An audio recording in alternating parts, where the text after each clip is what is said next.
எதன் வழியாக மீட்பு அருளப்படுகிறது? இது இயேசு கிறிஸ்துவுக்குள் பிரியமான என் சகோதர சகோதரிகளே, இந்த நிமிடம் நெஞ்சதுக்கு இயேசுவின் நாமத்தில் நான் உங்களை அன்போடு அழைக்கிறேன். எதன் வழியாக மீட்பு அருளப்படுகிறது? புதுப்பிறப்பு அளிக்கும் நீரினாலும் திருமுழுக்கின் வழியாக.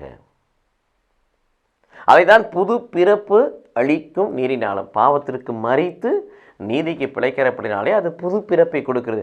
புது பிறப்பு அளிக்கும் நீரினாலும் திருமுழுக்கினாலும் புதுப்பிக்கும் ஆவியினாலும், தூய ஆவியினாலும், நம்பிக்கையின் வழியாக நாம் பெறுகிற பரிசுத்த ஆவியினாலும், மூன்றாவது கடவுளுடைய இரக்கத்தினாலும்.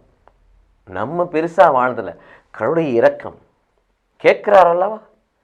119:77 தாவீது ஜெபிக்கிறார் அல்லவா? ஆண்டவரே, நாங்கள் பிழைத்திருக்கும்படி உம்முடைய இரக்கங்கள் எங்கள் மீது இருப்பதாக. கடவுள் நம் மீது கொள்ளுகிற இரக்கத்தின் நிமித்தத்தின் வழியாக கடவுள் நமக்கு மீட்பை கொடுக்கிறார். கனி கொடுக்கிற பிள்ளைகளுக்கு அந்த மீட்பு சொந்தமாகிறது. அனலாக இருக்கிற பிள்ளைகளுக்கு அந்த மீட்பு சொந்தமாகிறது. பரிசுத்தமாக இருக்கிற பிள்ளைகளுக்கு மீட்பு சொந்தமாகிறது.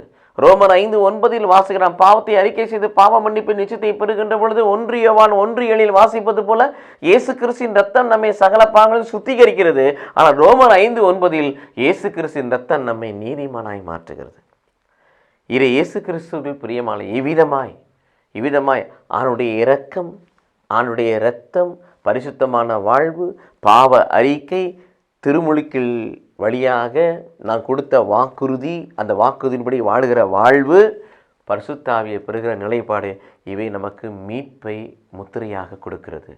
மீட்கப்பட்டவர்களாய் இந்த பூமியில் வாழ்வோம். கடவுள் நம்மை ஆசீர்வதிப்பாராக. ஆமென்.